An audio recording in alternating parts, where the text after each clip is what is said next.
менен кумурска жомого. Түлкү менен кумурска шерик болуп буудай айдашты. Митам түлкү: "Башым ооруйт, кымыз ичип келбесем болбойт" деп күндө жайлоого кетип калат. Кумурска өзү жалгыз сугарып, ооруп, жыйып бастырды. Бир күнү түлкү үйүлгөн кызылды көрүп, ичинен кымыңдап, кумурсканы алдап, эгинтип өзү алгысы келди. Кумурска: "Муну бөлүп убара болбойлу, андан көрө жарышалы да кимибиз оозуп чыксак, буудайды бүт алалы, артта калганыбыз кур калалы" деди.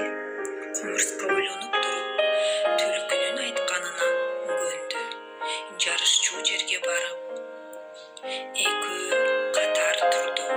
Түлкү: "Кеттик" деди да, кулагын жапырган бойдон чуркап жөнөдү. Кумурска түлкүнүн койрогуна жапжармашты. Түлкү кырмандын четине келип: "Кумурска кайда келе жатып болду экен?" деп артын жалт карап алды.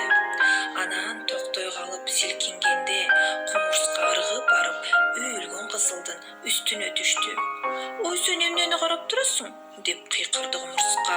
Түлкү чоочуп кетип: Сен качан келдиң?" деди. "Менин келгеним качан? Сени күтө берип эригип да кеттим" деди кумурска.